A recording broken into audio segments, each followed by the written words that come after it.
Hey, welcome to Rio City Conversations. We're so glad that you joined us. Before we jump into our conversation today, I wanted to give you just a quick reminder about Easter at Rio City Church.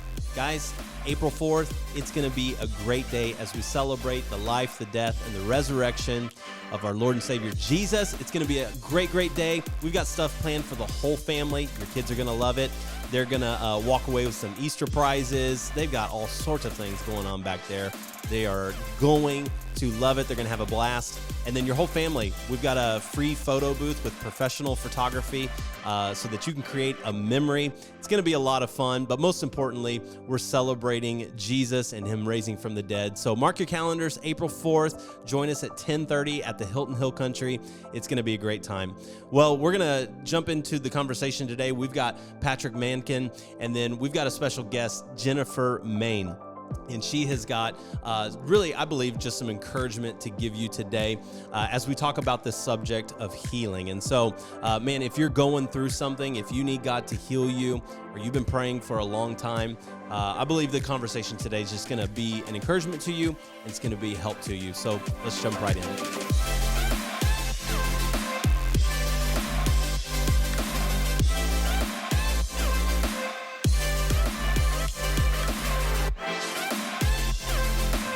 And we're back. Rio City Conversations, y'all. What's up? We're here. Oh my goodness. And guys, we have these new little microphones. Toys. Love these toys. They are pretty cool. These are so nice. I really like these microphones. If you're listening to the podcast, hopefully we sound like NPR radio. Welcome to Rio City Conversations. We're glad that you're here. I am here with our guest, Patrick Mankin, and the lovely Jennifer Main. Welcome. No, but this is fun. So this is good. We're back, Rio City Conversations. We do have Patrick, the Mankin. I'm here. As usual. And Jennifer Main. Yeah. Jennifer, why don't you just introduce yourself, share your name that I've already shared, maybe share a little bit about your family, and what brought you here to San Antonio? So I'm Jennifer, and my husband is Josh. I have two kids, Kinsley, who just turned 5, and then Carson, who's 10 years old. Come on. Yeah, and we moved to San Antonio to help start Rio City Church. So Yeah, you did. God you did. called us this way. So you guys, you and Josh, which Josh is behind the scenes right now in this very room, running the show right now. He has all power, all authority. He does. to destroy this podcast or to make it awesome. It rises and falls on Josh's shoulders right now, so don't screw it up.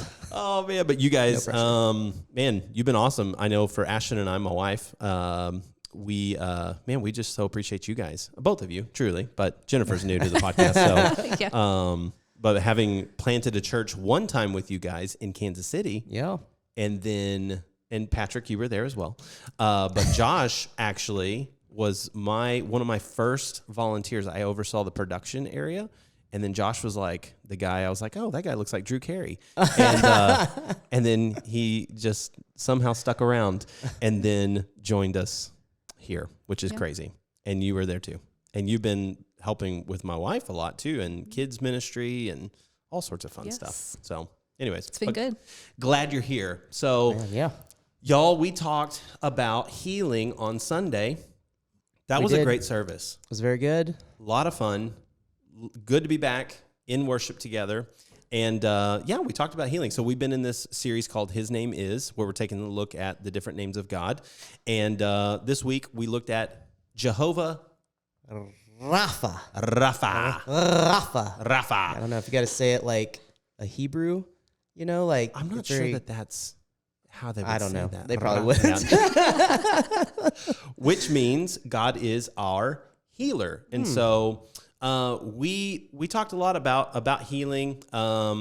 We talked about how there's different approaches to healing, different camps as it were, which Patrick, do you remember what those camps were? I do remember those camps. I hope you took notes. I took notes. I took mental thoughts. So because the last camp of thought that you mentioned, it made me think of Gordon Ramsay, so that kind of made it stick with me. Which was what? Well, let me get to that. Okay, go ahead. Sorry. All right. So you had the overdone. So if you're listening, you listen to the message, you may remember, Chris, you mentioned televangelists perhaps saying The overdone camp. the overdone camp of, God wants you to do this because he wants you to be healthy, wealthy, and happy, and everything has to rise and fall on your faith. And so if you have faith, just send us a nice little $1,500 seed. And you talked about wiping the dew off of their forehead, and I'll mail that into you or something. So there's that overdone that's just like everything is just like hyper belief, and it's a bit unrealistic in some ways, in a lot of ways, because you're basically just saying, I'm going to dictate what God's going to do and not the other way around. Based off of the amount of faith that you would have. Yes. So if you have enough faith, then God will heal you, or God will. If you don't get healed, then you didn't have enough faith. That was on you, and it's your fault. Right. Then there was the underdone. The underdone camp. So sensationalism you brought up. Yeah. Sensationalists. And so it was, healing was for like the biblical times. It ended with the apostles, and that was done. And now we have nothing. is kind of that. All hope is lost. Forget about it. All right. And then the well done. This is what made me think of Gordon Ramsay, the well done camp. Yes. So Gordon Ramsay talks about you want a well done steak, go get yourself a pork chop or something like that. So that just always stuck with me, because my wife Natasha wants her steaks well done, and I don't understand that. I'm like, that's disgusting. That's just dried up burnt steak. I don't want that. But I make that for her if I make a steak for her. But as it relates to that healing, makes it's me the good think part. So it's like it has a negative connotation to me, but it's good. Yeah. When we're talking about what camp you're in healing. So well done is biblical. It's understanding that God can heal. Healing is for today. It can happen. It still does happen. And you had some great stories, and I just think there's so many other people at Rio City who have stories too that would just confirm that even more so. Yeah. The well done camps, that God still heals today, but even if he doesn't heal, he's still God, and he can still be trusted. Yeah. And that's what we believe at Rio City, is that God can heal, and he wants to heal. He does heal. Patrick, you had a bit of a little story. Yeah. When you were younger, a young lad. I'm not going to say how many decades ago this was. I was in college though. So I don't know if you've ever gone to college and had to live at college. At the college I went to, you had to be like a certain age to live off of campus or something. And I was under that age, so I had to live on campus. And dorms are not the most exciting place to live. No. It was just a small brick room. A lot like prison. A lot like prison. It might have been as big as a prison cell. I don't know. I don't have personal experience with that. But that thing was like, it was made for poor college kids. So I slept, I didn't even know that I was doing this, but I slept on the worst mattress you could ever sleep on. It was my sophomore year. I woke up one morning like a piece of modern art. Like I was just like zigzagged, discombobulated, like my back was just jacked up. And it had already been like injured when I was in high school. I had a slip disc in my lower back, and so that just like made it worse. And I remember trying to go to work that day, that I got to work and then realized I can't, like I knew I couldn't walk. Yeah. But I was just kind of like hobbling in there, and I was a janitor out of school, and I was just like, this isn't happening. I can't be like bending over cleaning things and trying to do stuff today. Yeah. And then the next day I was still messed up, but I needed to get to class. I wanted to get to class. That might be kind of weird to hear that from a college student. I wanted to go to class, but I did, at least that day. And I just remember laying there on the floor because I'd like Googled, how do I make my back feel better? Yeah. Yeah. And so I like did all these steps and just thinking like, I need to get healed. I need something like miraculous to happen right now. Right. Or I don't know how long I'm going to be stuck on this nasty dorm room floor. Uh-huh. And so I was just laying there, just praying, just asking God for healing, asking God just to do something supernatural. And I just remember it as like, I didn't hear any kind of audible sign from God, like, you're healed, rise, like it wasn't anything big. And I didn't even feel healed in that moment. Like I'm laying there praying, but just something inside of me said, just move in faith right now. Like just go, like get up and just go. And so that's what I did. I sort of like weakly got up to like on my, like, just imagine a really old guy trying to like roll over our turtle, roll over and stand up. And it wasn't like I was like immediately healed, but I was healed in such a way that I could move, I could walk, like my back straightened out, like I could still feel sore, but it wasn't bad.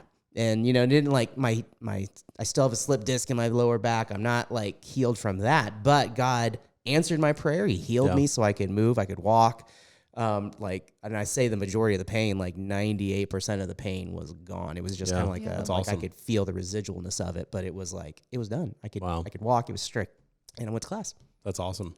Well, yeah. And I mean, there's healing examples today all throughout, Christendom, people who have, I mean, obviously you read in the scriptures, Jesus going and healing and going into cities and villages and towns. And I mean, a big part of Jesus's ministry was healing. I mean, there's no doubt about that. And there's no biblical indication that any of that has stopped for today, we shared on Sunday just different stories of people being healed of, their hands. A guy had growths on his hands, and that was going to cause, deformation on his hands. His dad prayed over him, woke up the next morning, and those sores were gone. There was no scars. There was nothing. I mean, it looked like he didn't have any problems. I mean, so God is healing. I've had stories in my life, where grandparents had clogged arteries, and my parents told me, they prayed for him, and he was going to the doctor to have a major operation. The arteries were wide open. I mean, it's just like stuff like that, that there's no physical explanation for what happened. Young girl, 16 years old, had breast cancer, and the wand was hitting, the lump in the doctor's office. The mom's praying for her. Wand goes back over, and it's completely gone. It's like there's no other explanation, know. So we do believe God still heals today, and it stinks when anybody is sick. I mean, I know that there are people even in our church today who, going through cancer, and it's eating away at their bodies, it's sickness and disease is very difficult as humans, right? Like it is. Yeah. It's like, gosh, why is this going on? And we talked a lot about that on Sunday too, just, different causes of suffering. But a big part of it is just the fall, right? Like, yeah. And that's really like all of it.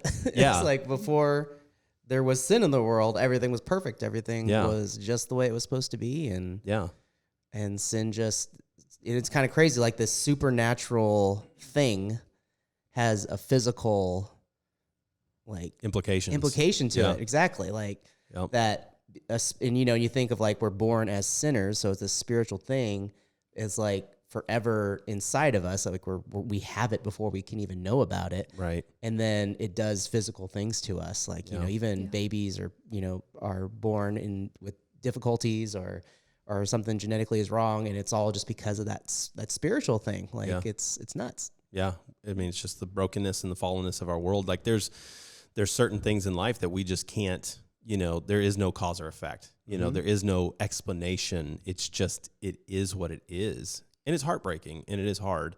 One thing I do want to encourage the, people who are watching or listening today is just, as Christians, the people who are sitting at this table, we love and belong to Jesus, right? Yep. Right. And we believe in his healing. We believe that he can heal today. But what happens when that doesn't happen? And so Jen, I'm glad you're here today because you have a bit of a story to tell just with people in your life, very close members. Why don't you maybe just share a little bit about your mom's journey, kind of like how you guys approached prayer, and then we can kind of unpack it from there. Yeah. Before I even say that, I do like what you said, Patrick, on just how you felt that urge to just move in faith. Mm-hmm. So I think a lot of that has even an impact as far as my story goes on. A lot of times it's God gives us our choice on whether we're going to move in that or not. when we feel him speaking, are we going to step back and wonder, well, is it really possible that God can heal? What can he really do? Or are we going to move forward in belief and in faith that he still is the healer today? So a lot of that kind of ties into my story as far as my mom and kind of her journey and the journey that we experienced as a family when she was diagnosed with cancer. She was diagnosed a while back now. It's going to be probably about 3 years since she's passed away, coming up here in June. But before all of that, we had found out she had lung cancer and that she was going to start chemotherapy. So we kind of jumped right into the chemotherapy once they found out that she did have lung cancer. And a lot of it was caused by the environment. So it could have been anywhere that, place that she worked in, or just anything really within the environment that had caused this. And it had been within her probably 10 years or more, just starting out small and then growing from there. So she did start into the chemotherapy, and we probably got 2 or 3 sessions in, and they did a follow-up to kind of see where she was at with it and if it was helping, if the tumors were shrinking or not. So when we went to that follow-up, I was with her in that appointment, and we came in, and the doctor immediately, they really get to the point when it comes to cancer and moving quickly, immediately told her that it had gone from lung cancer to brain cancer. So it had broken the barrier of her brain, and it had gone into the fluid of her brain, which is very difficult to treat. And so he told her that they had to stop chemotherapy immediately and jump right into radiation. I think it was the next week that she was going to have to start the radiation. So right off the bat, it's kind of a test, I felt like, of our faith on healing. So that week we were kind of just waiting for her appointment to come up, and she had gone into the radiation appointment. And I remember a sermon that you had preached, and I think it was around that time, if not maybe the week or 2 before this all happened, on prayer and praying with purpose and with expectation and being more detailed in our prayers and more real and raw. So I really took that to heart when I found that news out, and I went home, and it's probably been a really long time since I had not been praying about the typical things of like, oh, just, Lord, help me get through this day, or help me with this. And I really just dove into praying for her healing, believing that that's what God was going to do, being very specific in prayer on what to heal her from, and just all of the aspects that go along with cancer and the fear of it and all of that. And it wasn't but her next follow-up appointment that she went in, and her doctor told her that the radiation had cleared everything up, which was uncommon because the goal was to reduce it to where it was in an aspect that they could control with chemotherapy treatments, continued chemotherapy. So for them to go in and see that her cancer was not even there as far as the brain cancer goes, and that radiation had eliminated that, they were walking around calling her, their miracle patient, because they had never seen that. And her doctor, I'm going to say probably 30 plus years of experience working with cancer and her specific cancer. So that in itself was a huge relief and a miracle for our family. And I felt in that moment that God showed me anyways that there is power behind prayer and going into that presence with him and being open and honest and real in those moments. So I do still believe in healing today, and I 100% believe that God healed her from that. I don't doubt that for a minute. Yeah. We got probably about 5 to 6 months more with her. We got another Christmas, another Thanksgiving, more birthdays, Easter. And then she started having some nerve issues. And so she went in to see kind of what's going on with that, and why was she having these mini strokes and experiencing pain in the back of her neck. And so she went in, and they admitted her to the hospital, and they started running a bunch of tests on, what's going on with her nerves and how can we fix this. And we were kind of all on a rotating schedule as far as going up there and being with her. And my day came and I was going to spend the whole day up there on a Saturday. And I was expecting a doctor to come in and give me an update as far as where she was at and what they found out and what they're going to do about it. And instead, the update I got was that she had about a week to live, if not less. Wow. And so that kind of brought me to my knees, because it just kind of hit me out of nowhere. I didn't go in expecting that, to hear that. And it probably was 5 a.m. I got a phone call saying that we probably should just spend the day down there, because she's not going to make it probably through the day. And so our family gathered and everything. But I don't doubt that God did not heal her. I feel like there's a reason behind the healing that she did experience.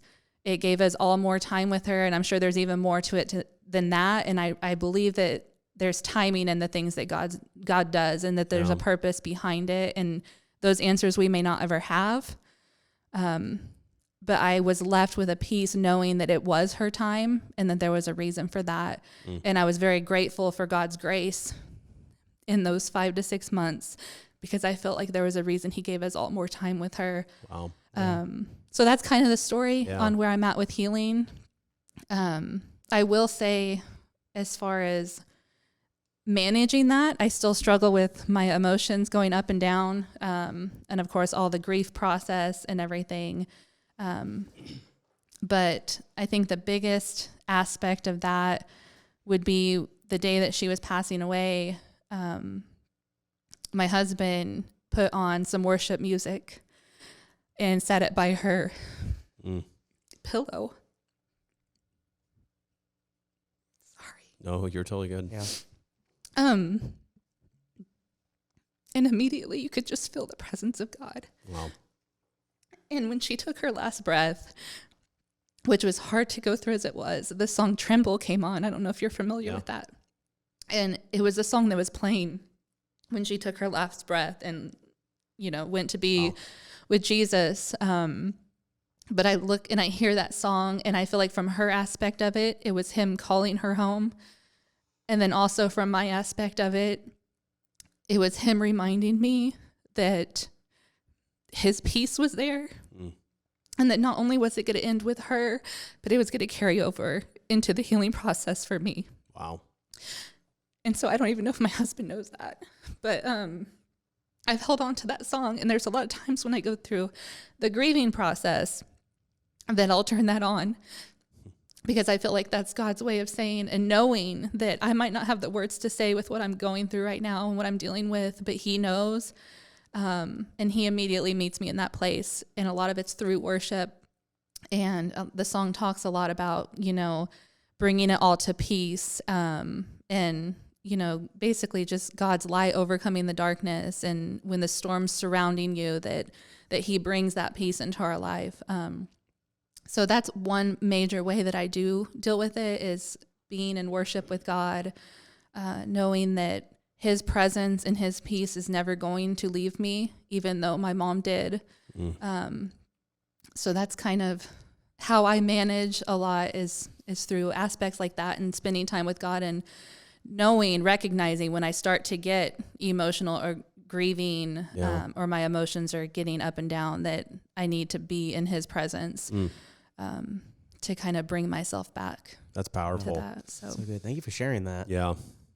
Seriously, because I think especially now, obviously suffering's been around since the garden, right? Yeah. Like sickness, disease.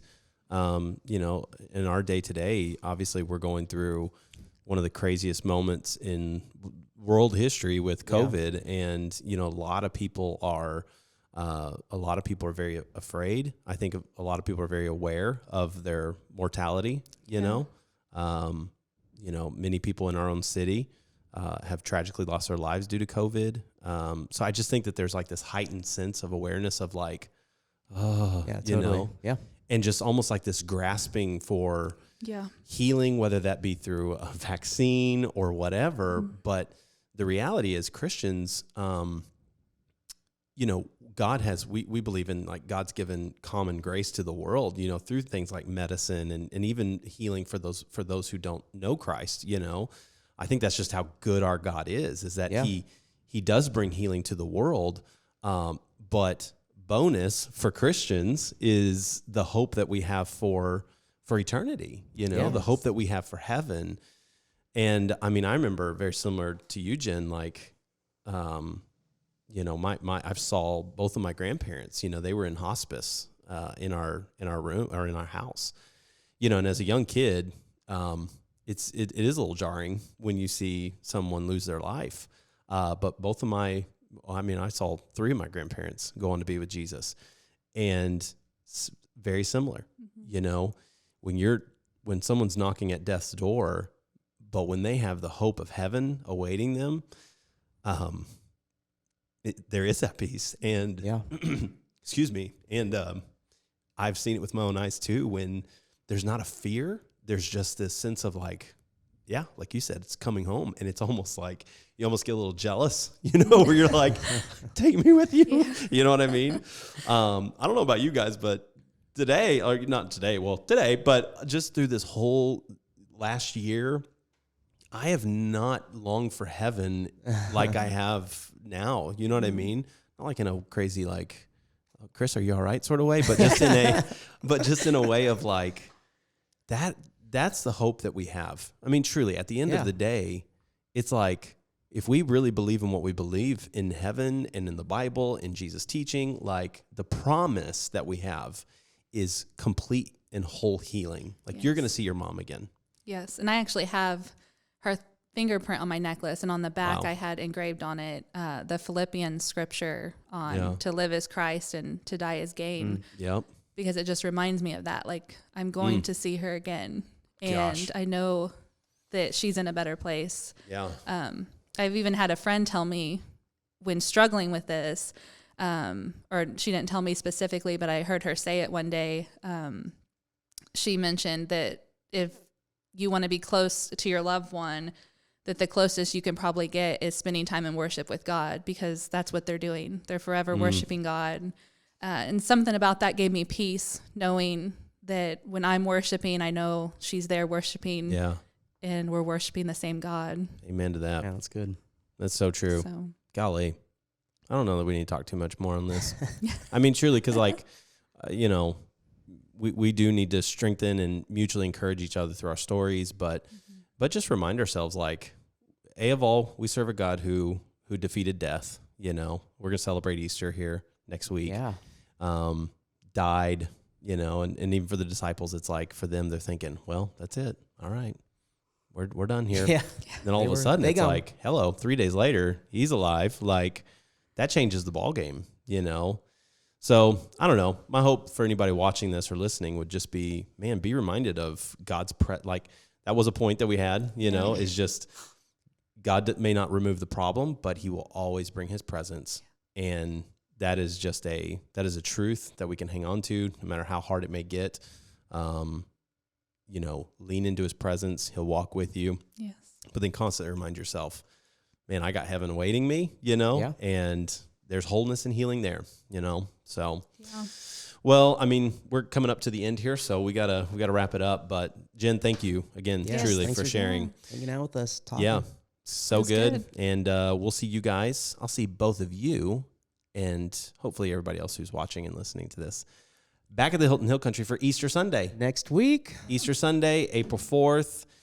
Man, it's gonna be good times. It's gonna be exciting. Oh, Patrick, exciting. I mean, it is going to be pretty excellent. I was waiting for some sort of sound I think we do to pop in. Yeah. I don't know if he knows the button. There we go. All right. Love y'all. All right. We'll see you. Hey, thanks again for joining the conversation today. Remember, this week, love God, love people, live on mission. We'll see you back next time.